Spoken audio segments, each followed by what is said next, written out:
mati kita. Aduh, gempa. Aduh, tolong. Mati banyak orang itu di ruang tunggu. Mati banyak orang di ruang tunggu. Aduh, tolong, Bang Mere.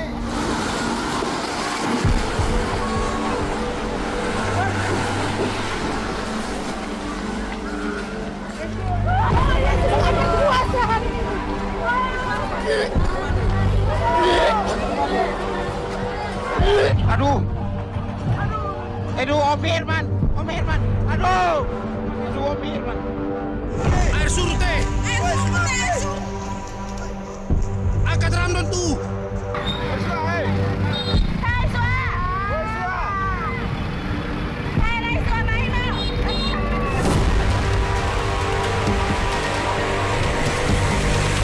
Daw sini di kami natin, may pukuha na pinulo.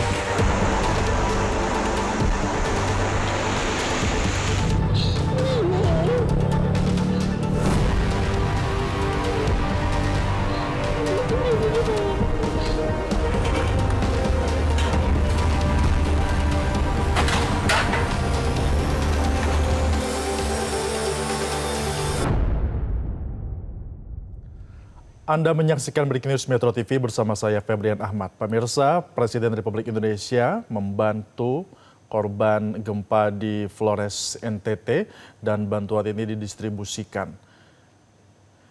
Presiden Prabowo Subianto memberikan bantuan untuk korban bencana gempa bumi di Flores, Nusa Tenggara Timur yang sudah mulai tiba di lokasi penanganan bencana. Ada sebanyak 2.545 paket bantuan logistik yang mendarat di Kabupaten Sika pagi tadi. Menggunakan pesawat Hercules A1343 milik TNI Angkatan Udara, bantuan Presiden RI tiba di Bandara Franseda Maumere, Kabupaten Sika pada Minggu pagi sekitar pukul 9.00 waktu Indonesia Tengah.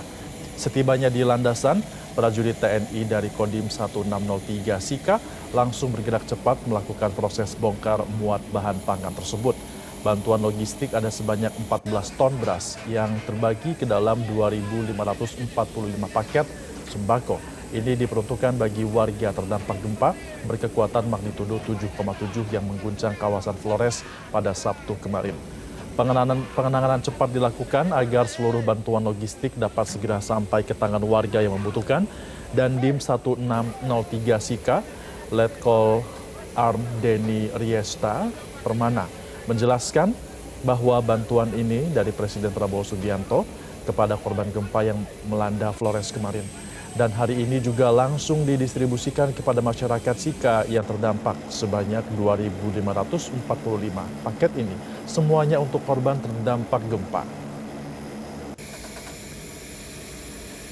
Guna memastikan distribusi berjalan dengan lancar dan tepat sasaran, jajaran Kodim 1603 Sika mengerahkan armada truk untuk langsung menyalurkan bantuan ke posko-posko pengungsian di wilayah Kabupaten Sika. Adalah merupakan bantuan dari Bapak Presiden Republik Indonesia, Bapak Prabowo Subianto, atas respon dari pemerintah yang cepat, sehingga hari ini kemarin kejadian, hari ini langsung didorong untuk bantuan kepada masyarakat yang terdampak, masyarakat di Maumere yang terdampak gempa NTT kemarin, Pak.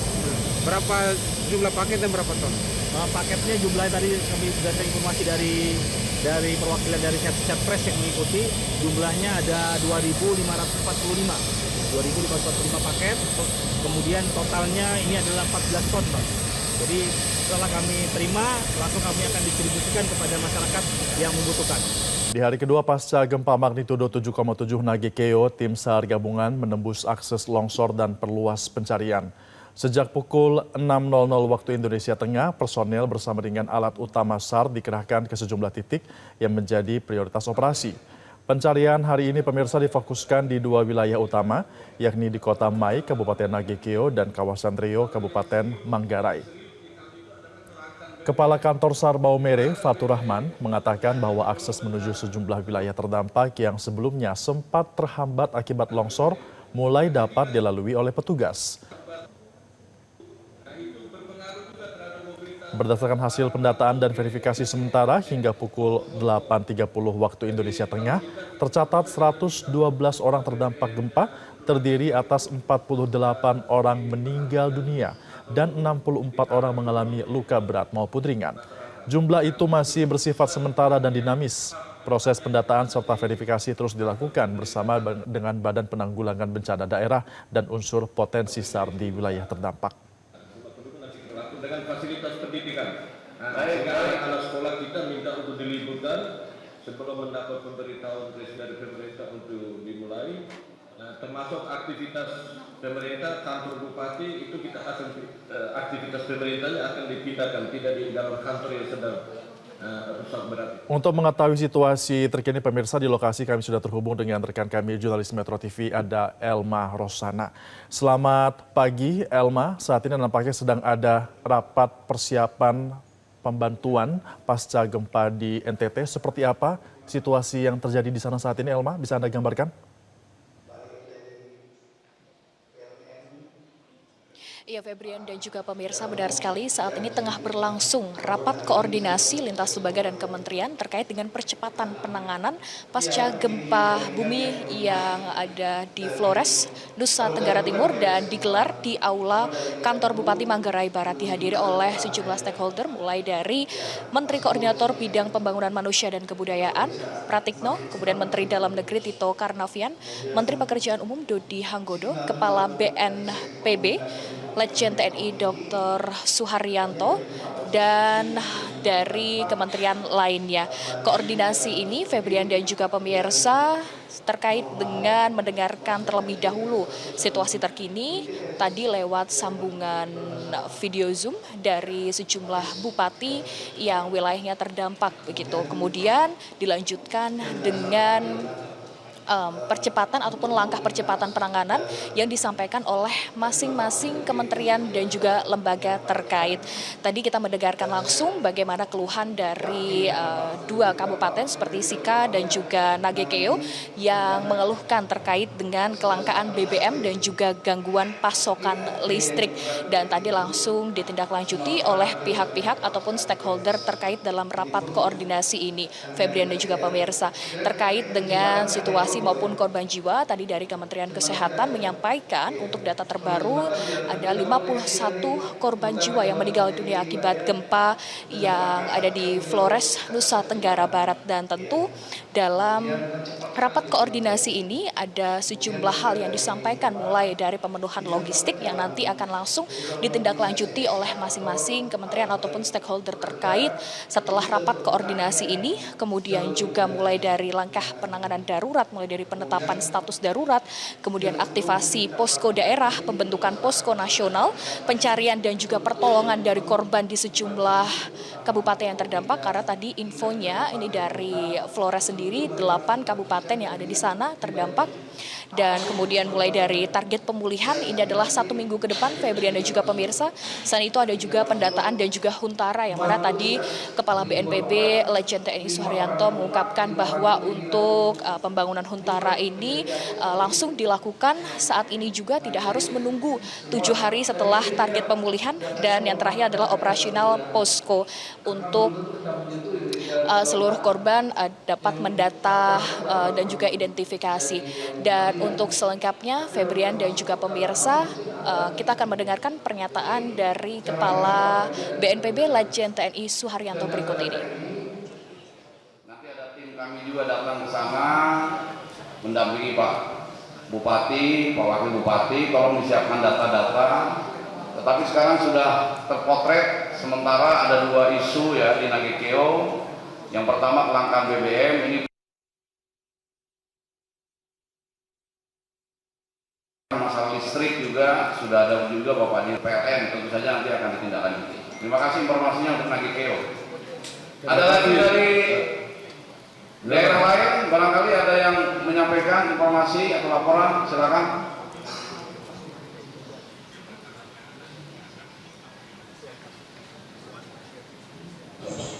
Ada Bapak Ibu sekalian di daerah? Baik, kalau belum ada, silakan. Dari mana itu?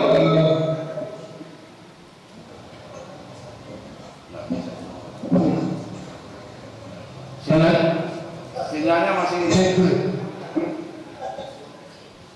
Halo.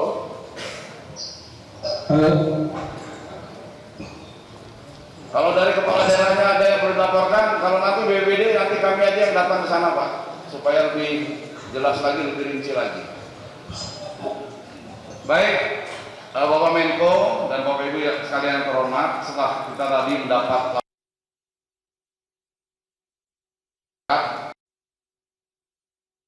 belum sempurna, ada beberapa informasi yang ingin saya sampaikan sebelum nanti arahan dari Bapak Menteri dan Bapak yang lain untuk menjawab. Nanti dulu Pak Sika, nanti BPBD Sika monitor dulu. Untuk informasi yang disampaikan tadi Bupati Manggarai Barat terkait dengan adanya keresahan di masyarakat, adanya hoak, barusan pukul 8.13 menit saya dapat informasi dari Kepala BMKG supaya ini disebarkan kepada seluruh masyarakat NTT. Jadi dari Kepala BMKG mengatakan total gempa bumi sampai pukul 8.13 menit tadi 731 kali gempa. Dari 731 kali gempa itu yang gempa susulan yang besar 6,2 magnitudo dan itu sudah berlalu. Kemudian sampai dengan hari kedua tidak ada gempa yang sifatnya besar magnitudenya atau menimbulkan kerusakan yang parah, tidak ada lagi. Meskipun dari Kepala BMKG mengatakan kondisi ini akan stabil setelah 2-3 minggu ke depan.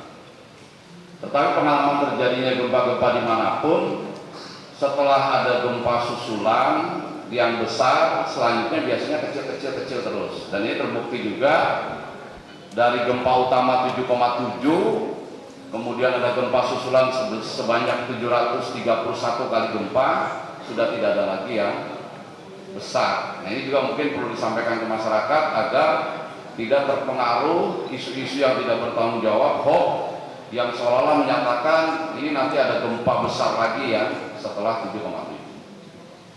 Kemudian Bapak Menko dan Bapak-Bapak sekalian terhormat, ini kami juga ada beberapa arahan. Jadi tadi sudah disampaikan oleh Bapak Pangdam, betul sekali. Ini jumlah korbannya terus meningkat. Per hari ini kalau kemarin kami memotret masih 47 yang meninggal dunia, sekarang sudah ada 49 yang meninggal dunia. Kemudian kalau dari sudut dari BMKG, lanjut slide-nya coba. Dari BMKG, dari yang disampaikan oleh Bapak Pangdam, epicentrum itu ternyata memang yang terberat ada di Pulau Flores. Pulau Flores ada 8 kabupaten, dari mulai Manggarai Barat, Manggarai Timur, Ngada, Nagekeo, Ende, Sika, dan yang terakhir Flores Timur. Nyaris satu Flores ini semuanya terkena bencana, karena Flores Timur yang untuk bencana gempa bumi ini terkesan dampaknya sedikit, tapi mereka masih erupsi Gunung Lewotobi laki-laki yang kemarin malam juga erupsi lagi, sehingga Pulau Flores ini semuanya terdampak. Dan kalau kita lihat di slide, memang Flores bagian utara itu yang terdampak paling parah, sehingga tadi yang disampaikan Pak Pangdam, Labuan Reo, Manggarai Timur yang korbannya banyak, ini memang sesuai dengan titik patahan gempa tersebut. Lanjut. Kemudian data saya rasa tidak perlu kami ulangi. Nah, kami ada 6 daerah di luar Manggarai Barat yang sudah mengajukan kebutuhan mendesak. Coba slide-nya lanjut. Ya. Lanjut. Nah ini ya, yaitu Manggarai Timur, Manggarai Barat, Sika, Nagekeo, dan Ende. Ini sudah mengajukan antara lain terkait dengan hunian, ada tenda, velvet, tikar, kemudian makanan dan air, ada beras, makanan saji, air bersih, kemudian genset, tandon air, senter, obat, family kit, dan HT. Jadi masing-masing kabupaten kota ini sudah mengajukan kebutuhan-kebutuhan mendesak. Nah, sehingga tentu saja mulai kemarin, mulai hari ini, tadi Pak Pangdam juga menyampaikan memang juga ada bantuan dari Bapak Presiden. Ya, hari ini juga akan disebar berupa kebutuhan permakanan. Nah, kebutuhan-kebutuhan lainnya secara bertahap tentu saja akan didukung atau didorong ke masing-masing wilayah. Lanjut. Nah, kemudian untuk pelaksanaan langkah-langkah kegiatan, lanjut. Ini kami melaporkan bahwa Menko, Bapak-Bapak sekalian, ada 8 langkah yang akan kami lakukan, dan ini juga tolong menjadi perhatian dari masing-masing provinsi dan kabupaten kota, termasuk unsur TNI Polri dan kementerian lembaga terkait. Yang pertama, untuk 7 daerah terdampak Pak Bupati, ya, khususnya Manggarai Timur, Ngada, Ende, Nagekeo, dan Sika, 6 lah paling tidak. Kalau Manggarai Barat merasa tadi laporannya sudah bisa mengatasi sendiri, ya paling tidak yang 6 ini mohon segera menetapkan status darurat. Karena sampai saat ini baru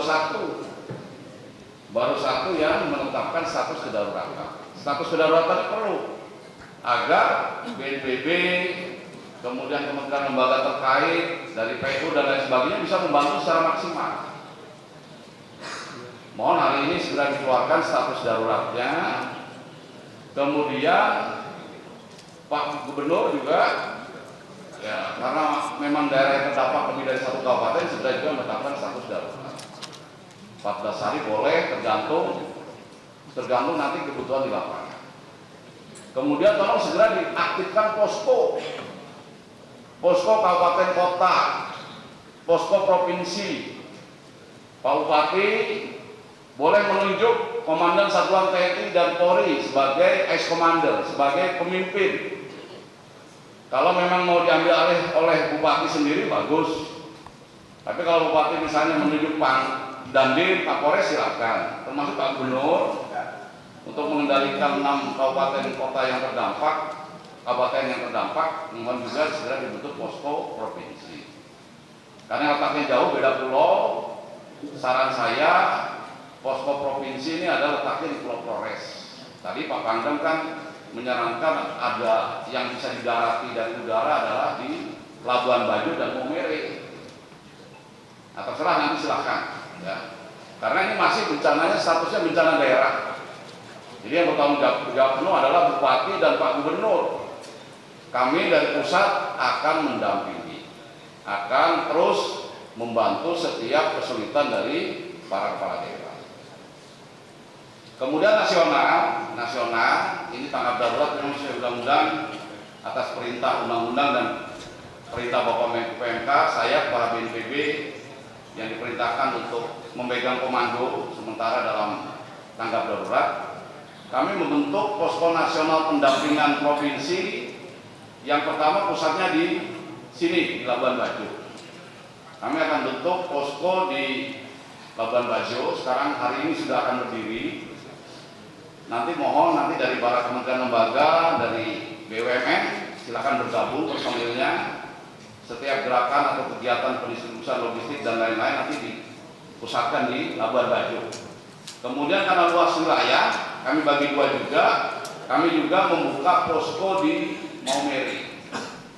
Jadi untuk Maumere itu nanti melayani Sika, Nagekeo, dan Ngada. Kemudian untuk yang di Labuan Bajo itu dekatnya ke Manggarai Barat, Manggarai Timur.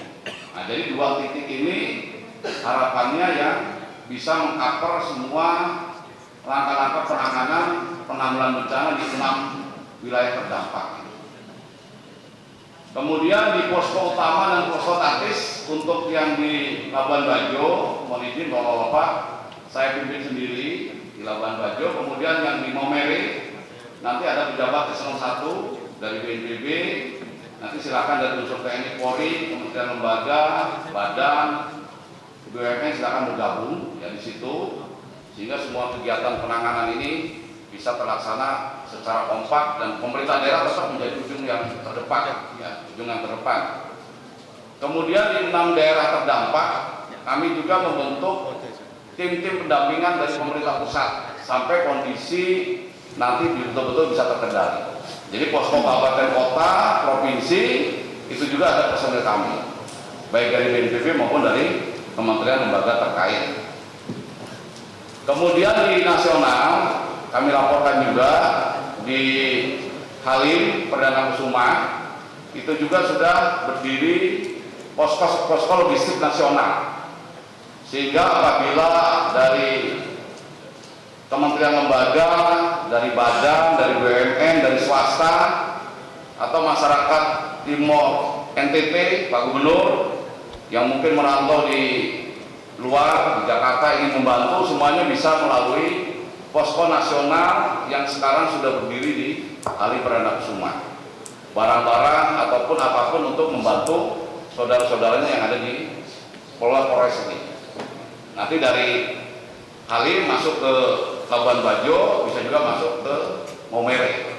Hari ini kami pastikan semuanya sudah beroperasi ya, secara terbatas, tetapi tentu saja semakin hari, semakin waktu berjalan ini akan semakin sempurna.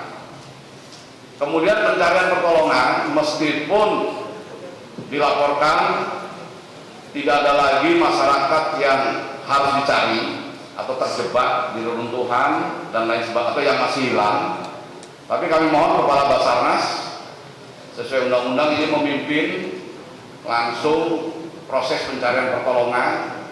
Mohon unsur TNI Polri dan relawan dan lain sebagainya bergabung di bawah kepemimpinan Kabasarnas sampai memastikan betul-betul tidak ada lagi masyarakat yang harus dicari, harus diselamatkan atau harus dievakuasi. Itu tugas dari Kabasarnas. Kemudian kami mohon juga, meskipun Pak Gubernur tadi mengatakan tanggap darurat 14 hari, kemudian ada salah satu kabupaten kota sudah mengeluarkan status tanggap darurat sampai 90 hari.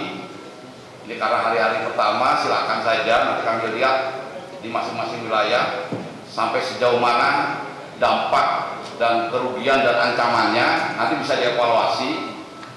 Tapi kami sarankan kepada Bapak Menko, kita sepakat semuanya dalam 7 hari ke depan, 1 minggu, kami mohon semua logistik kebutuhan masyarakat paling dasar yang terdampak, jaringan komunikasi, listrik, BBM, air bersih dan lain-lain sebagainya, mohon bisa kembali pulih secara terbatas, artinya secara fungsional. Tadi Bapak Menteri PU kan juga mengerahkan alat untuk jalan-jalan longsor, nah itulah terbatas. Nanti kalau untuk sempurna kembali pada kondisi semula, tentu saja dalam tahap rehabilitasi rekonstruksi. Mari kita sepakat dalam 7 hari ke depan semuanya bisa pulih kembali. Nah kemudian tadi juga kami berkomunikasi dengan Pak Gubernur, ini mohon Pak Bupati, para BPBD, Dandim, Pak Kapolres, ini betul-betul membantu di daerah, jangan sampai terlalu lama ini pendataan ini.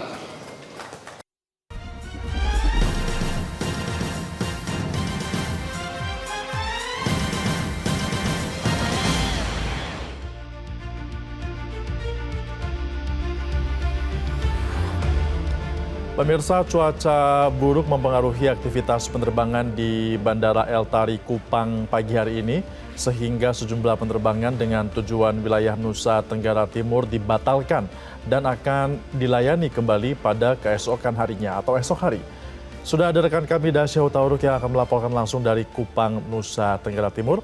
Dasya, seperti apa kondisi terkini di Bandara El Tari Kupang dan penerbangan dengan rute kemana saja yang terdampak cuaca buruk hari ini? Ya betul sekali, selamat pagi Feby dan juga pemirsa. Saat ini waktu menunjukkan pukul 11.27 waktu Indonesia bagian tengah. Ini memang Feby dari pantauan kami aktivitas di Bandara El Tari Kupang, Nusa Tenggara Timur sejauh ini masih berlangsung meskipun sejumlah penerbangan mengalami pembatalan akibat kondisi cuaca yang kurang baik. Pembatalan penerbangan ini terjadi pada sejumlah rute penerbangan yang menghubungkan Kupang dengan berbagai wilayah di NTT. Di antaranya adalah penerbangan dari Kupang menuju Ende, kemudian ada juga menuju Ruteng dan juga Bajawa. Kondisi cuaca kondisi cuaca yang kurang baik ini menjadi faktor yang mempengaruhi operasional penerbangan pada hari ini, sehingga sejumlah penerbangan yang seharusnya berangkat hari ini harus dibatalkan dengan pastinya mempertimbangkan keselamatan dan juga kondisi penerbangan. Namun Febri, perlu digarisbawahi bahwa kondisi ini tidak terjadi atau pembatalan ini tidak terjadi pada seluruh penerbangan yang berada di Bandara El Tari Kupang. Sejumlah penerbangan lainnya ini masih terus beroperasi sesuai dengan jadwal. Di antaranya tadi berdasarkan pantauan kami adalah penerbangan menuju Surabaya dan juga menuju Alor. Artinya Febri, ini aktivitas penerbangan di Bandara El Tari Kupang masih terus berjalan, hanya saja terdapat sejumlah rute tertentu yang memang mengalami pembatalan atau penyesuaian jadwal, menyesuaikan dengan kondisi cuaca di wilayah tujuan. Dan Febri, kondisi ini juga kami alami langsung pada hari ini, di mana seharusnya kami memiliki rencana untuk melakukan penerbangan dari Kupang menuju Ruteng pada pagi tadi, di mana penerbangan kami tadi dijadwalkan pada pukul 8.00 waktu Indonesia bagian tengah. Namun menjelang waktu keberangkatan, ini penerbangan tersebut kemudian mengalami pembatalan dikarenakan kondisi cuaca yang kurang baik, dan tentunya pembatalan ini kemudian berdampak pada rencana perjalanan kami yang sudah kami siapkan ya Febri, yang seharusnya kami melanjutkan perjalanan menuju Ruteng pada pagi hari ini. Kini kami harus menyesuaikan kembali jadwal penerbangan yang tersedia. Meski demikian Febri, tadi kami sudah berbincang secara langsung dengan pihak maskapai. Mereka sudah memberikan penjadwalan ulang, di mana penerbangan menuju Ruteng ini akan kembali dijadwalkan pada besok pagi dengan waktu keberangkatan yang sama, yakni di pukul 8.00 waktu Indonesia bagian tengah.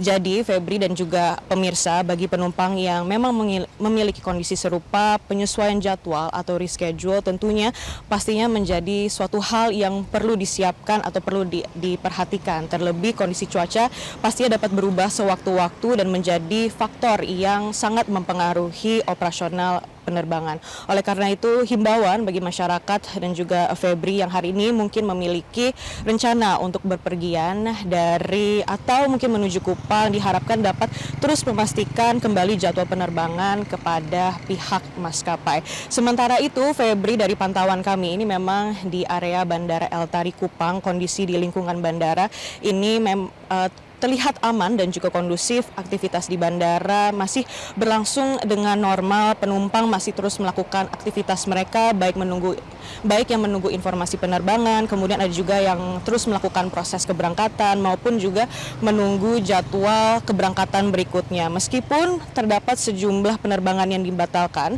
kondisi ini Febri tidak membuat seluruh operasional di bandara ini berhenti. Sejumlah penerbangan seperti yang tadi kami sampaikan masih terus beroperasi. Seperti sudah tadi kami sampaikan, ada penerbangan menuju Surabaya dan juga Alor, sehingga aktivitas Bandara El Tari Kupang ini terus berjalan. Untuk kondisi di Kota Kupang sendiri, Febri, ini juga terpantau aman dan juga aktivitas masyarakat terus berjalan dengan biasa, termasuk aktivitas masyarakat di Bandara El Tari Kupang yang seperti tadi kami sampaikan. Ini juga masyarakat di Kupang terus melakukan aktivitas mereka dengan normal, tidak ada perubahan. Dan untuk perkembangan operasional penerbangan selanjutnya tentunya hal ini perlu diperhatikan oleh seluruh masyarakat, bergantung pada kondisi cuaca di wilayah tujuan masing-masing, pemirsa. Dan untuk bantuan sendiri terhadap korban dampak dari gempa yang terjadi pada Sabtu lalu, Febri. Ini berdasarkan pantauan kami di Bandara El Tari Kupang, hingga saat ini belum terlihat adanya penyaluran bantuan yang dilakukan di Bandara El Tari Kupang ini. Aktivitas di area bandara seperti tadi kami sampaikan ini didominasi oleh penumpang komersial yang hendak melanjutkan perjalanan mereka menuju berbagai tujuan, baik di wilayah Nusa Tenggara Timur maupun di luar NTT. Para penumpang tersebut masih menunggu kepastian keberangkatan maupun informasi terkait penerbangan mereka masing-masing. Sementara itu untuk bantuan yang akan disalurkan ke wilayah terdampak ini berdasarkan informasi yang kami dapatkan, distribusinya akan dilakukan melalui jalur laut dengan menggunakan kapal feri, sehingga penyaluran bantuan tetap berjalan melalui jalur transportasi laut meskipun kondisi cuaca pastinya terus mempengaruhi aktivitas penerbangan di Bandara El Tari Kupang. Kembali ke studio, Febri. Baik, Dasya, apakah artinya jalur laut pelayaran menuju ke pulau-pulau di Nusa Tenggara Timur tidak terkendala cuaca dan masih tetap bisa beroperasi bagi masyarakat? Untuk hal tersebut, Febri, sebetulnya kami masih mencari informasi lebih detail, namun berdasarkan informasi yang kami dapatkan dengan perbincangan kami dengan sejumlah pihak terkait, mereka mengatakan bahwa memang penyaluran bantuan saat ini terus dilakukan melalui jalur laut dan dapat dikatakan untuk kondisi cuaca untuk saat ini aman untuk menyalurkan bantuan melalui jalur laut. Dan untuk di jalur dari bandara sendiri ini belum terlihat adanya pergerakan, jadi kami masih terus menunggu informasi terkait bantuan yang akan disalurkan lewat Bandara El Tari Kupang. Kembali ke studio, Febri. Baik, Dasya Utauruk, terima kasih atas informasi Anda langsung dari Kupang, Nusa Tenggara Timur. Selamat kembali bertugas. Dan pemirsa, Breaking News Metro TV masih akan segera kembali usai jeda pariwara. Tetaplah bersama kami.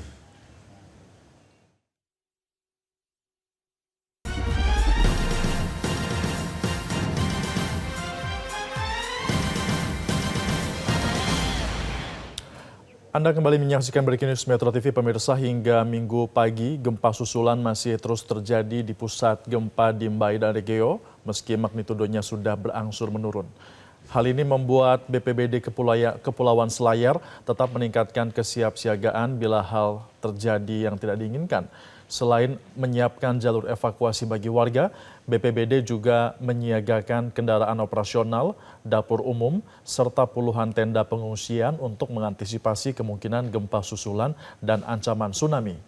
Kesiapsiagaan dilakukan menyusul gempa utama bermagnitudo 7,7 yang mengguncang Nusa Tenggara Timur. Hingga kini puluhan rumah warga dilaporkan terdampak kerusakan. Kerusakan tersebar di Kecamatan Pasimasunggu, Pasimaranu, dan Pasilambena. Selain itu, infrastruktur seperti jembatan di Kecamatan Pasimasunggu ambruk. BPBD pun mengimbau warga tetap tenang, waspada, dan mengikuti informasi resmi dari pemerintah.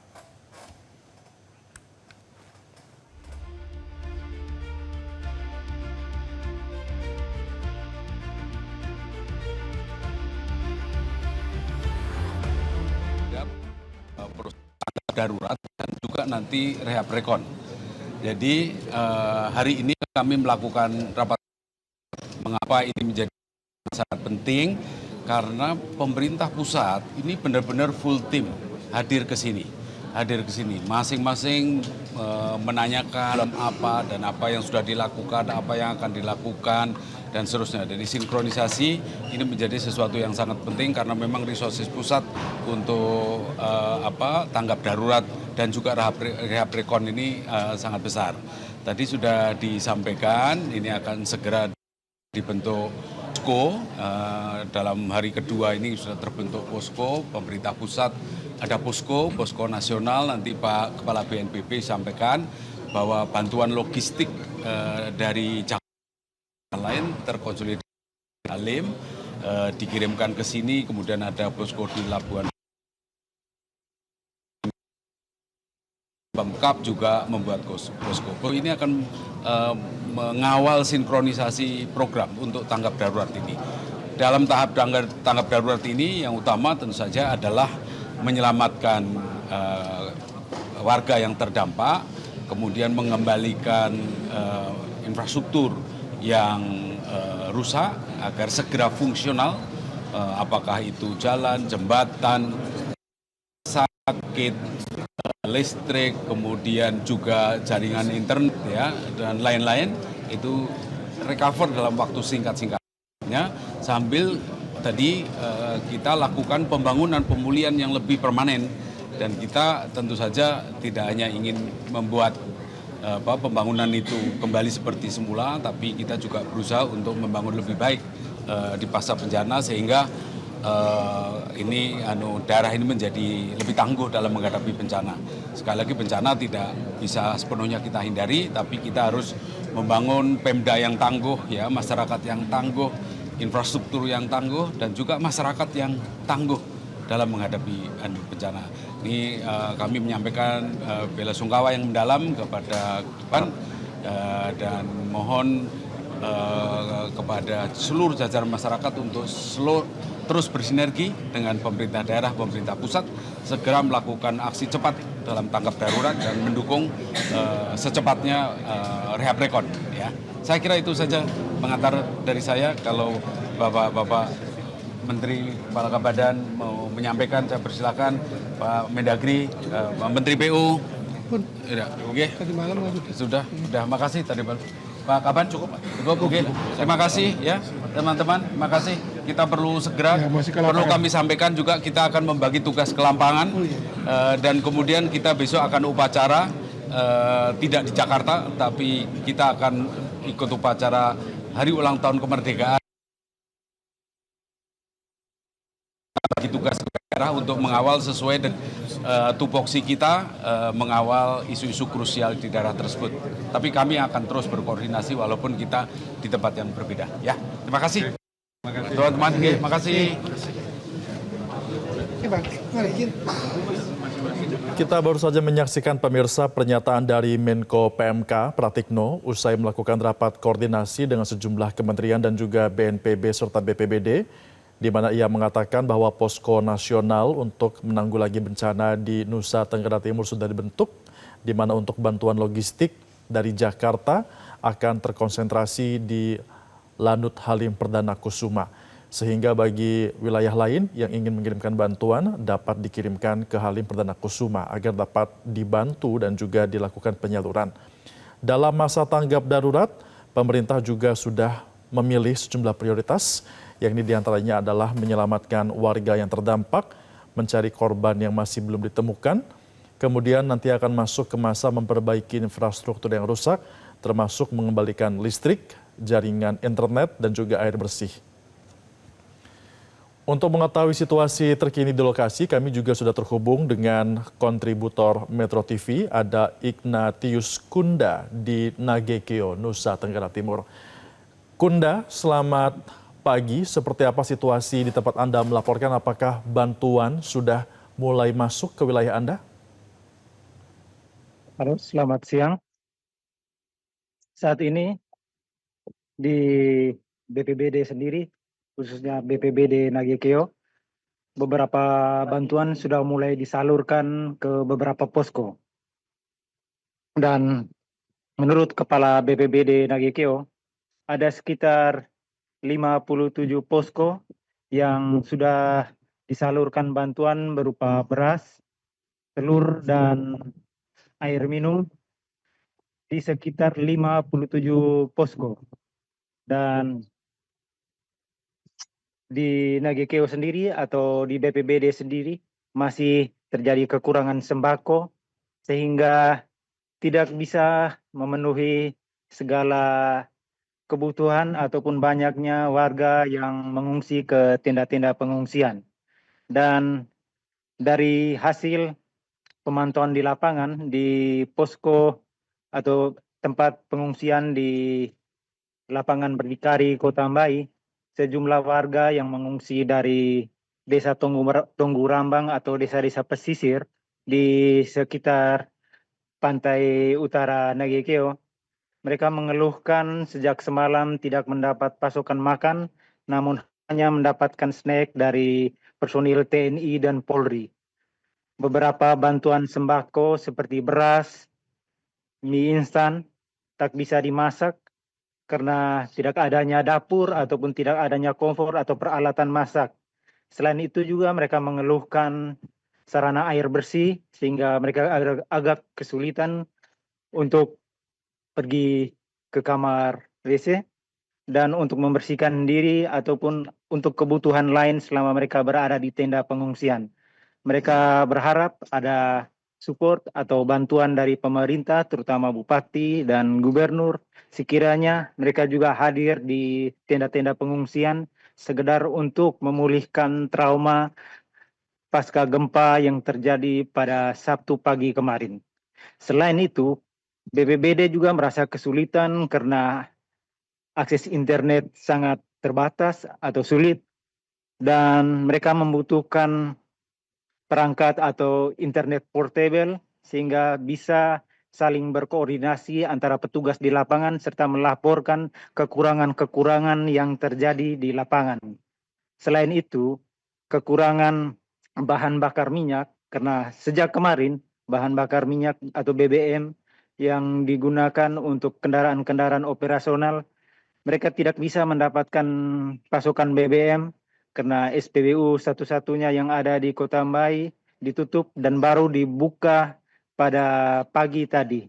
Dan kiranya ada bantuan dari pemerintah pusat sehingga stok BBM tetap berjalan lancar sehingga operasional untuk kendaraan-kendaraan mengantar bantuan bisa cepat sampai dan membantu warga yang sangat kesulitan di kamp pengungsian. Baik, itu yang bisa saya laporkan pada situasi siang ini. Baik, Kunda, ada 57 posko yang sudah didirikan di tempat Anda melaporkan saat ini. Jumlah warga yang mengungsi ada seberapa banyak, Kunda? Belum diketahui pasti jumlah pengungsinya karena kami media ataupun jurnalis belum mendata yang valid dari pihak BPBD sendiri atau pihak terkait karena hingga saat ini personil BPBD sedang turun ke lapangan untuk mengecek kondisi jumlah warga korban ataupun kerusakan-kerusakan yang terjadi. Dan untuk diketahui paling banyak kerusakan yang terjadi adalah rumah-rumah warga, fasilitas umum seperti perkantoran, serta beberapa jaringan listrik. Di tempat saya berdiri ini, di Gardu Induk, di Dadibu, di Kota Mbai, juga mengalami beberapa kerusakan, sehingga personil-personil dari PLN sendiri harus bertenda di luar ruangan untuk mengantisipasi menjaga supaya pasokan listrik tetap aman untuk Kota Mbai dan beberapa wilayah sekitarnya. Ya, Kunda, BMKG mengatakan bahwa ada beberapa kali gempa susulan yang masih dirasakan. Apakah di Nagekio juga dirasakan gempa susulan itu? Baru terjadi pada siang ini ketika beberapa menit yang lalu kami di Nagekio juga merasakan gempa yang sama dan gempa susulan itu.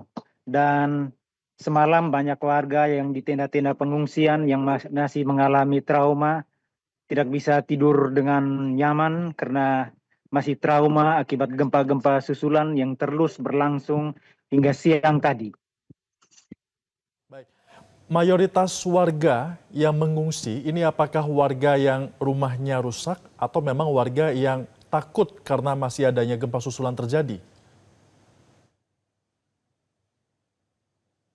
Yang mengungsi pada umumnya adalah warga-warga di desa-desa pesisir seperti Desa Nangadero, Desa Tunggurambang, Desa Marapokot.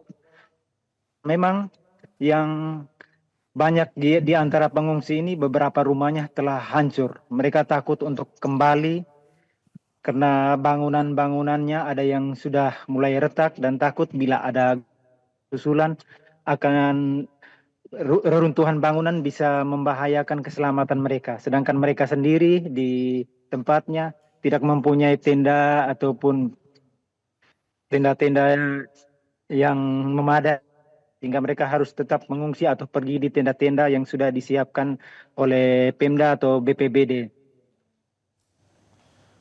Baik, artinya masih minim bantuan sehingga warga sulit untuk bisa memenuhi kebutuhan sehari-hari.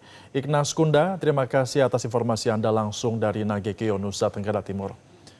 Dan pemirsa, Breaking News Metro TV masih akan segera kembali usai jeda pariwara. Tetaplah bersama kami.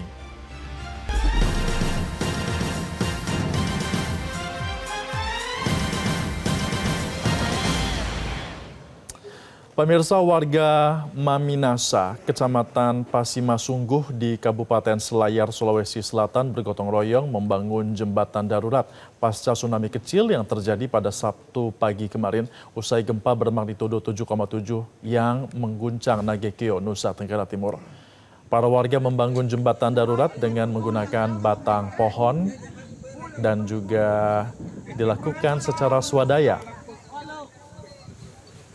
Jembatan merupakan akses utama yang menghubungkan sejumlah desa perkampungan di wilayah Selayar. Tidak hanya membuat jembatan ambruk, gempa yang disertai dengan tsunami kecil ini juga merusak sejumlah perahu nelayan dan juga puluhan rumah warga di Kecamatan Pasimasungguh. Menurut kesaksian warga, tsunami kecil tersebut setinggi setengah meter atau pinggang orang dewasa dan jangkauannya sepanjang kurang lebih 100 meter dari pantai. Untuk warga di Kecamatan Pasimasungguh sendiri, saat ini telah kembali ke rumah masing-masing dari pengungsian dan membersihkan rumah mereka dari material yang terbawa tsunami kemarin.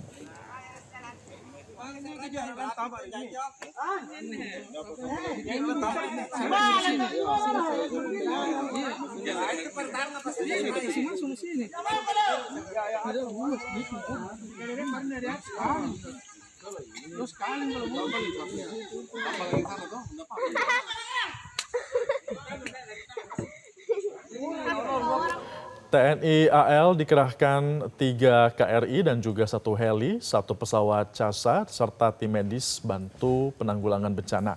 TNI Angkatan Laut ini mengerahkan 3 kapal KRI untuk mendukung upaya penanggulangan bencana gempa di Pulau Flores, Nusa Tenggara Timur. KRI Hiu telah bersandar di Pelabuhan Markas Komando Daerah Angkatan Laut 7 di Kupang, NTT.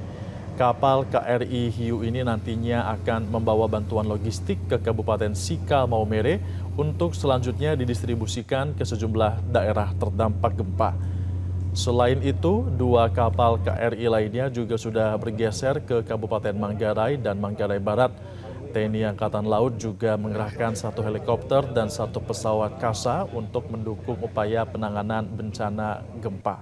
Sebelumnya, gempa berkekuatan 7,7 magnitudo yang berpusat di Kabupaten Mai, Flores berdampak ke sejumlah kabupaten di Pulau Flores.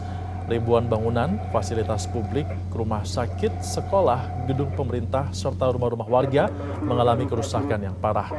Komandan Kodaeral 7 Laksamana Muda TNI Joni Sudianto mengatakan 3 KRI yang dikerahkan, yaitu KRI Hiu yang mengangkut kebutuhan logistik bertolak dari Kupang menuju ke Kabupaten Sika. Selanjutnya KRI Bung Hatta dari Makassar menuju ke Kabupaten Manggarai membawa kebutuhan bantuan logistik. Juga KRI Suharsono yang bergerak dari Surabaya menuju ke Manggarai yang mengangkut 1 batalion yang terdiri dari 1 kompi Zeni Marinir, 1 kompi tim medis kesehatan, tenaga medis dan dokter, juga membawa obat-obatan. Dikerahkan pula 1 helibel untuk ambulans mobile, juga sebuah pesawat CASA. Saat ini pun personil TNI Angkatan Laut bersama tim SAR gabungan terus melakukan evakuasi dan membuka akses jalur yang terputus.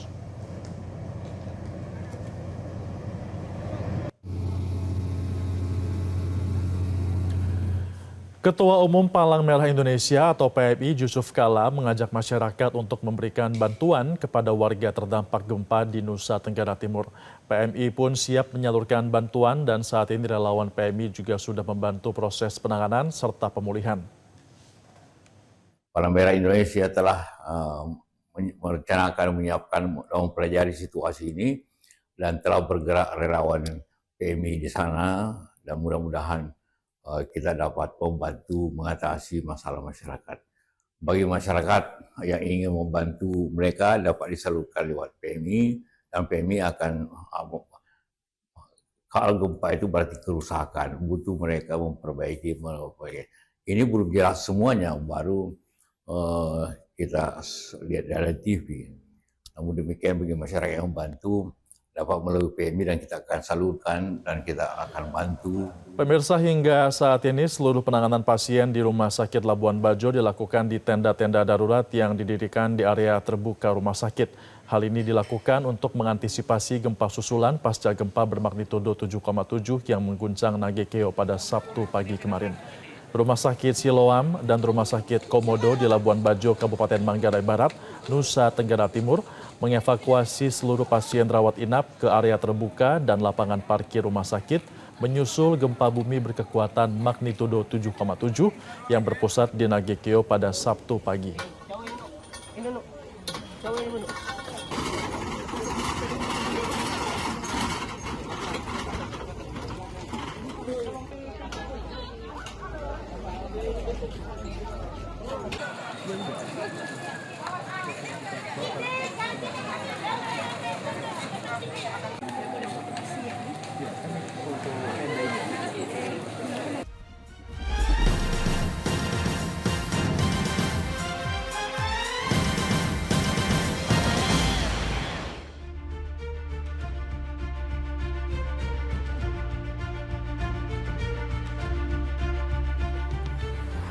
Anda kembali bersama kami di Breaking News Metro TV. Pemirsa, kali ini bersama saya Jose Nicole, kami hadirkan informasi seputar gempa bumi yang melanda wilayah Nusa Tenggara Timur.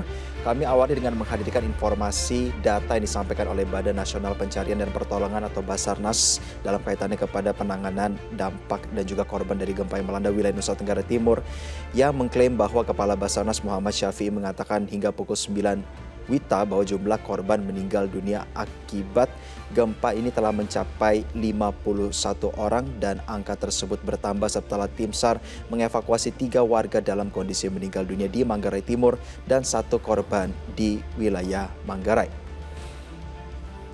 Lebih lanjut dalam data juga yang diungkap oleh pihak daripada Basarnas bahwa update ya pemirsa, ada sebanyak 64 warga yang mengalami luka-luka termasuk luka berat dan telah mendapatkan penanganan. Lebih lanjut, Kepala Basarnas Muhammad Syafi'i juga mengatakan proses pencarian dan evakuasi untuk menghadapi untuk mencari korban saat ini masih menghadapi sejumlah kendala di lapangan karena diantaranya beberapa ruas jalan masih terdampak longsor, sementara juga gangguan dari jaringan komunikasi dan listrik terjadi di sejumlah wilayah khususnya di wilayah Manggarai Timur dan Nagekeo.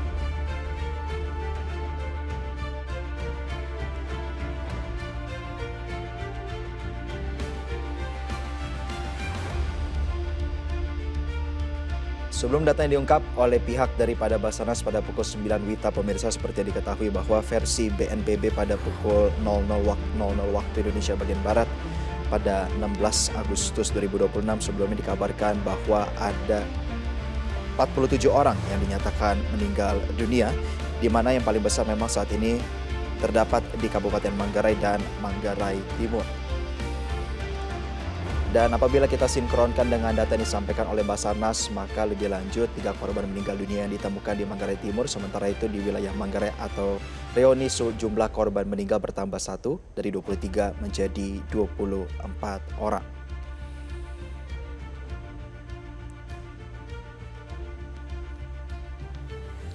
Lebih lanjut pemirsa, Badan SAR juga mengerahkan helikopter untuk mendukung operasi SAR ini, di mana helikopter tersebut sedang dalam perjalanan dari Bima menuju Labuan Bajo, dan pihak daripada Basarnas juga mengatakan jika tidak ada warga yang perlu dievakuasi menggunakan helikopter, maka armada helikopternya nanti akan dimanfaatkan untuk membantu distribusi logistik termasuk kebutuhan kesehatan.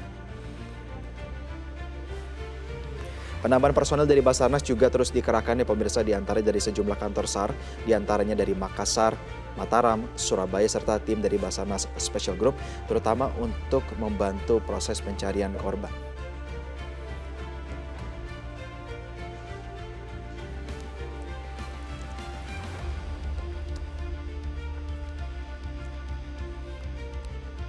Ya pemirsa, cuaca buruk turut mempengaruhi aktivitas penerbangan di Bandara El Tari Kupang pada pagi hari ini. Sejumlah penerbangan dengan tujuan wilayah Nusa Tenggara Timur dibatalkan dan akan dilayani kembali pada esok hari.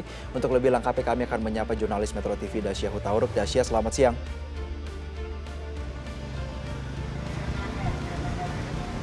Ya Dasya, seperti apa kondisi terkini di Bandara El Tari Kupang dan penerbangan dengan rute mana saja yang terdampak akibat cuaca buruk dan penanganan bencana ini? Ya betul sekali, selamat siang Jose dan juga pemirsa. Saat ini waktu menunjukkan 12.06 waktu Indonesia bagian tengah. Dari pantauan kami ini Jose, memang betul aktivitas di Bandara El Tari Kupang sejauh ini masih berlangsung dengan normal meskipun sejumlah penerbangan mengalami pembatalan diakibatkan kondisi cuaca yang kurang baik. Pembatalan penerbangan ini Jose terjadi pada sejumlah rute yang menghubungkan Kupang dengan sejumlah wilayah di NTT atau Nusa Tenggara Timur. Di antaranya Jose adalah penerbangan dari Kupang menuju ND, kemudian ada Ruteng dan juga Bajawa. Kondisi cuaca yang kurang baik, Jose, merupakan faktor yang mempengaruhi operasional penerbangan di hari ini. Sehingga sejumlah penerbangan yang seharusnya berangkat pada hari ini atau dijadwalkan untuk terbang hari ini dibatalkan dengan mempertimbangkan keselamatan dan juga kondisi penerbangan tersebut. Namun, Jose, perlu digarisbawahi bahwa kondisi ini tidak terjadi pada seluruh penerbangan yang ada di Bandara El Tari Kupang. Sejumlah penerbangan lainnya ini masih tetap beroperasi sesuai dengan jadwal. Di antaranya Jose merupakan penerbangan dengan tujuan Surabaya dan juga Alor. Artinya Jose, aktivitas penerbangan di Bandara El Tari ini masih terus berjalan dengan normal. Hanya saja memang terdapat sejumlah penerbangan yang mengalami pembatalan atau penyesuaian jadwal menyesuaikan dengan kondisi cuaca di wilayah tujuan masing-masing. Jose, kondisi ini kami alami secara langsung pada hari ini. Sebetulnya tim kami hari ini direncanakan untuk berangkat menuju Ruteng pada pagi tadi. Penerbangan tersebut seharusnya berangkat pada pukul 8.00 waktu Indonesia bagian tengah. Namun menjelang waktu keberangkatan, penerbangan tersebut mengalami pembatalan dikarenakan kondisi cuaca yang kurang baik. Meski demikian, Jose, tadi kami sudah berbincang secara langsung dengan pihak maskapai. Mereka akan memberikan penjadwalan ulang pada besok pagi, di mana penerbangan menuju Ruteng akan kembali dijadwalkan pada besok pagi dengan waktu keberangkatan yang sama, tepatnya pada pukul 8.00 waktu Indonesia bagian tengah. Jadi Jose dan juga pemirsa, bagi penumpang yang memang mengalami kondisi yang serupa, penyesuaian jadwal atau reschedule tentunya pastinya menjadi satu hal yang perlu terus diperhatikan bagi masyarakat yang mungkin hari ini memiliki rencana untuk bepergian ke Kupang maupun dari Kupang, diharapkan dapat terus memastikan kembali jadwal penerbangannya kepada pihak maskapai. Sementara itu Jose, untuk kondisi terkini di Bandara El Tari Kupang, kondisi di lingkungan ini juga terlihat masih aman dan juga kondusif, masih berjalan dengan normal. Aktivitas di bandara ini masih berlangsung dengan aman, penumpang masih terus melakukan aktivitas mereka, baik yang menunggu informasi penerbangan maupun melakukan proses keberangkatan hingga menunggu jadwal penerbangan berikutnya. Dan tidak hanya di Bandara El Tari Kupang, kondisi di Kupang saat ini juga terpantau aman, di mana kondisi aktivitas masyarakat masih terus berjalan seperti biasa, termasuk aktivitas di Bandara El Tari Kupang. Tidak terlihat adanya gangguan terhadap aktivitas masyarakat di Kupang sebagai dampak dari gempa yang saat ini sedang terjadi di wilayah Nusa Tenggara Timur. Namun, Jose dan juga pemirsa, untuk perkembangan operasional penerbangan selanjutnya tentunya masih akan terus bergantung pada kondisi cuaca dan juga situasi di masing-masing wilayah tujuan. Oleh karena itu, Jose, informasi terkait penerbangan dapat terus berubah menyesuaikan dengan kondisi terkini. Dan pastinya pemirsa, kami akan terus menunggu perkembangannya, termasuk perkembangan penerbangan yang memang masih mengalami pembatalan maupun penerbangan lain yang masih terus beroperasi. Kembali ke studio, Jose. Ya Dasya, hingga siang hari ini Tujuan atau destinasi mana saja yang terdampak akibat cuaca buruk, bisa Anda jelaskan? Ya, berdasarkan pantauan kami, ini ada sejumlah penerbangan yang dibatalkan, di antara lain merupakan tujuan dari Kupang menuju Ende, Ruteng, dan juga Bajawa. Namun, seperti yang tadi kami sudah sampaikan, memang terdapat pembatalan, namun sejumlah penerbangan lainnya masih terus beroperasi atau masih tetap terbang, di mana tujuan tersebut merupakan menuju Surabaya dan juga Alor. Dan untuk yang pembatalan tadi merupakan tujuan menuju Ende, Ruteng, dan juga Bajawa. Kembali ke studio, Jose. Terima kasih rekan Dasya Utauro, kami akan terus menantikan informasi terkini dari Anda. Selamat kembali bertugas. Kami lanjutkan dengan informasi pemirsa. Sekretaris Kabinet Teddy Indra Wijaya mengecek langsung kloter terakhir penerbangan logistik bantuan yang dikirimkan ke NTT melalui Bandara Halim Perdana Kusuma. Presiden Prabowo Subianto juga telah memerintahkan sejumlah menteri dan wamen beserta unsur PLN, Pertamina, dan Telkom untuk langsung terbang ke NTT. Dari total 27 ton logistik sudah terkirim ke NTT dengan berbagai kloter penerbangan pesawat Hercules. Seskap Teddy Indra Wijaya mengecek langsung kloter terakhir penerbangan pada hari Sabtu, dan selain itu langsung di hari kejadian, TNI Polri telah mengerahkan lebih dari 3.500 prajurit TNI Polri ke berbagai daerah di Flores. Petugas kemudian disebar ke Manggarai, Maumere, Flores, dan daerah terdampak lainnya di Nusa Tenggara Timur.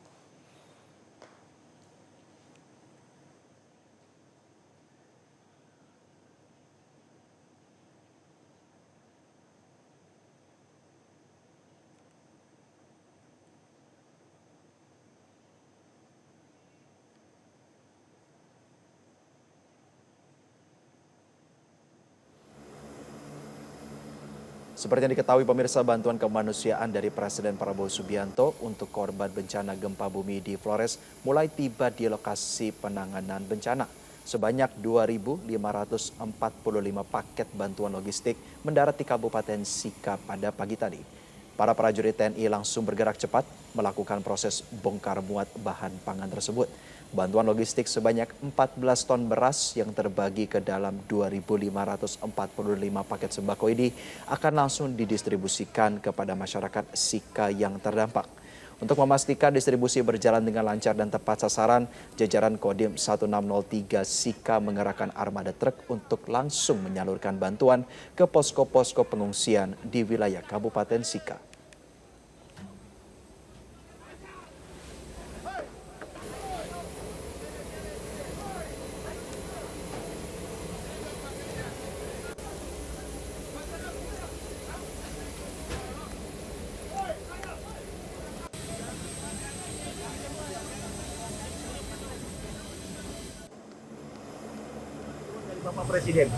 Bapak Presiden Republik Indonesia, Bapak Prabowo Subianto, atas respon dari pemerintah yang cepat, sehingga hari ini, kemarin kejadian hari ini langsung didorong untuk bantuan kepada masyarakat yang terdampak, masyarakat di Maumere yang terdampak gempa NTT kemarin, Pak. Berapa jumlah paket dan berapa ton? Paketnya jumlahnya tadi kami data informasi dari perwakilan dari Setpres yang mengikuti, jumlahnya ada 2.545 paket, kemudian totalnya ini adalah 14 ton, Pak. Jadi setelah kami terima, langsung kami akan distribusikan kepada masyarakat yang membutuhkan. Kepala Badan Nasional Penanggulangan Bencana Suharyanto mengatakan pihaknya telah membangun 2 posko nasional pendampingan provinsi, tepatnya di lokasi Labuan Bajo dan Maumere. Sebanyak 2 posko ini dibangun karena luasnya dampak gempa dan diharapkan bisa menangani para korban di seluruh wilayah terdampak gempa. Untuk posko nasional pendampingan provinsi, yang pertama pusatnya di sini, di Labuan Bajo. Kami akan bentuk posko di Labuan Bajo, sekarang hari ini sudah akan berdiri. Nanti mohon dari para kementerian lembaga, dari BUMN, silakan bergabung personilnya. Setiap gerakan atau kegiatan pendistribusian logistik dan lain-lain nanti dipusatkan di Labuan Bajo. Kemudian karena luas wilayah, kami bagi 2 juga. Kami juga membuka posko di Maumere. Jadi untuk Maumere itu nanti melayani Sika, Nagekeo, dan Ngada. Kemudian untuk yang di Labuan Bajo itu dekatnya ke Manggarai Barat, Manggarai, Manggarai Timur. Nah, jadi 2 titik ini harapannya yang bisa mengcover semua langkah-langkah penanggulangan bencana di 6 wilayah terdampak. Dan pemirsa, Breaking News Metro TV masih akan kembali usai jeda, tetaplah bersama kami.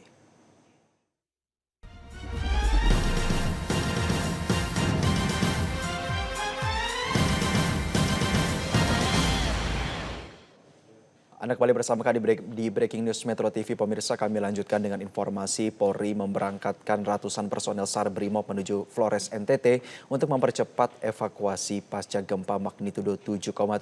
Selain tim medis, Polri juga menyiapkan unit Satwa K9 guna membantu pencarian korban di bawah reruntuhan bangunan.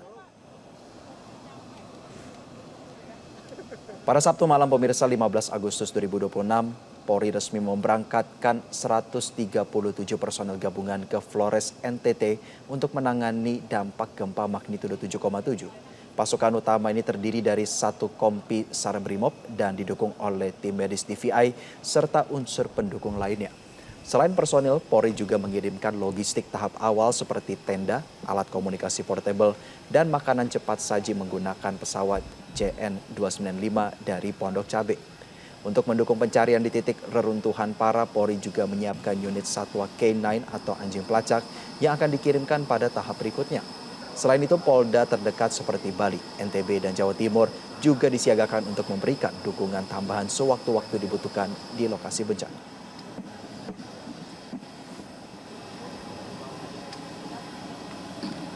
Polri telah melaksanakan langkah-langkah penanganan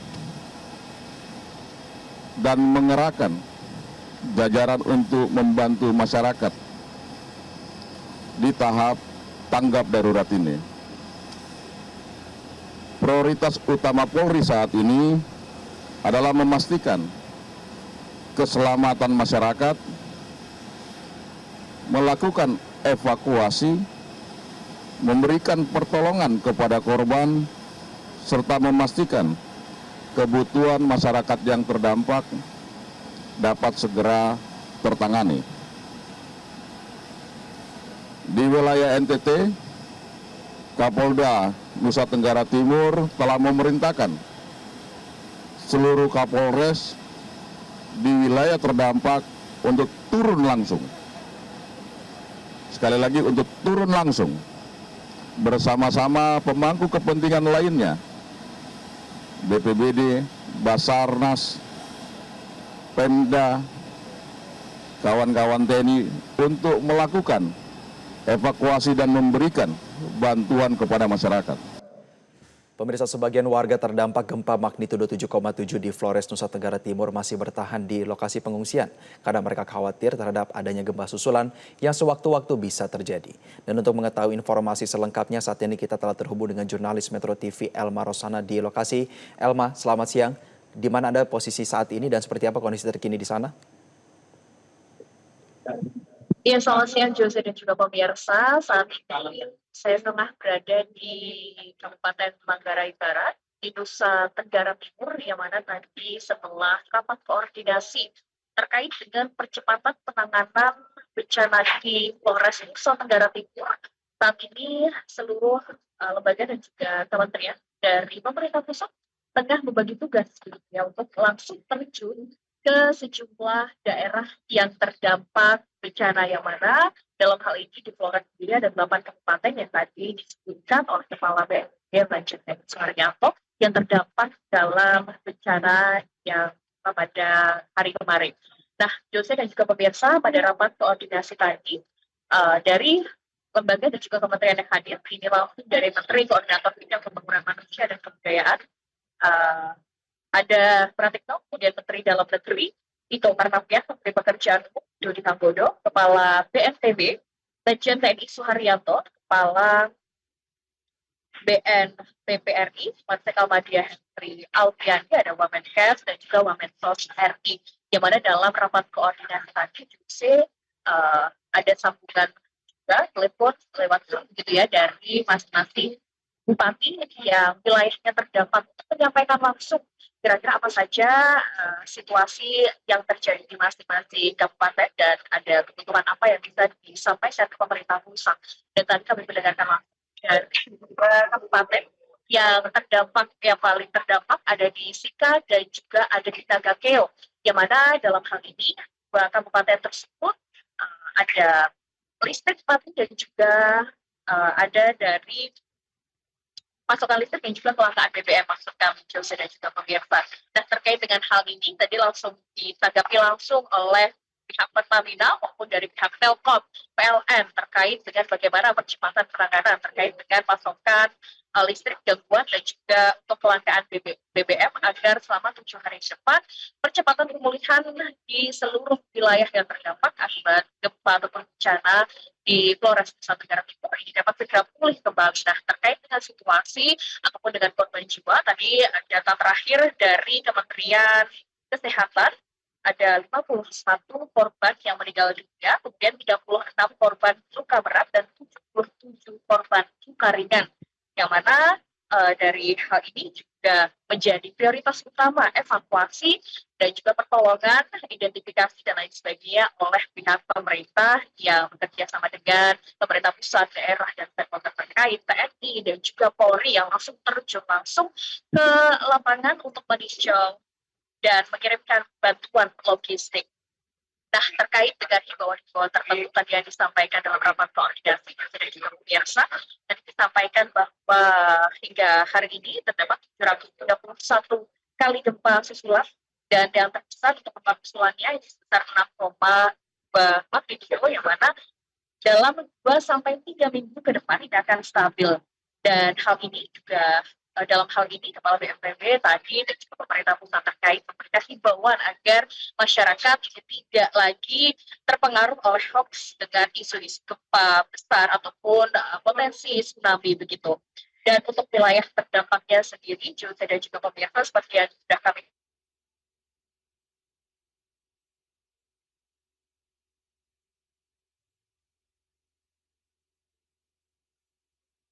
Timur. Nah, untuk 6 wilayah yang tadi disampaikan oleh masing-masing bupati yang membutuhkan begitu ya dari bantuan Manggarai Timur, Manggarai Barat, Sika, Nagakeo, dan juga ND. Dan sudah diberikan beberapa bantuan yang telah dikirimkan dan akan menyusul juga mulai dari tenda, makanan, air bersih, genset, obat-obatan, serta medis, kebutuhan medis begitu ya. Dan bantuan ini memang dikirimkan secara bertahap baik dari TNI, Polri, dan juga kementerian terkait. Nah, dengan langkah-langkah atau implementasi setelah rapat koordinasi dan lintas kementerian maupun lembaga, mungkin ke depannya ada 8 langkah yang akan implementasikan begitu ya dari pihak-pihak terkait, mulai dari penetapan status darurat ini. Jose dan juga pemirsa, dari kepala daerah diminta untuk segera menetapkan status darurat ya, agar bantuan dari pemerintah pusat ini agar bisa masuk secara maksimal. Dan juga pemerintah dan juga status darurat ini adalah status darurat daerah, gitu ya, bukan dari status daerah darurat nasional maksud kami. Kemudian juga dari aktivasi posko daerah ini agar dari masing-masing kabupaten bisa mengaktifkan mulai dari posko tingkat kabupaten kota agar dapat langsung dijangkau oleh korban maupun masyarakat yang terdampak. Kemudian juga sudah ada posko nasional yang dibentuk dari berbagai daerah begitu ya. Kemudian ada pencarian dan pertolongan, ini menjadi prioritas utama yakni evakuasi, kemudian juga pertolongan yang langsung diterjunkan kemarin dari Polri sendiri sudah menerjunkan 260 personel yang dibagi menjadi 2 tahap ya. Tahap pertama ini pada kemarin malam dan tahap sebanyak 137 personel mulai dari divisi Masnya, kemudian dari Propam, ada dari tim medis, DVI dan lain sebagainya. Dan hari ini menyusul lagi tahap kedua begitu ya, pemberangkatan dari personel Polri yang nanti juga akan dilengkapi oleh tim INEK yang akan membantu proses evakuasi. Selain itu, tadi juga dari Kepala BNPB Lejen TNI Suharyanto mengungkapkan bahwa ada target pemulihan yakni selama seminggu ke depan. Jose dan juga pemirsa, target pemulihan ini mulai dari fungsional, dari kebutuhan dasar, jaringan komunikasi, listrik, BBM, air bersih, dan juga akses jalan.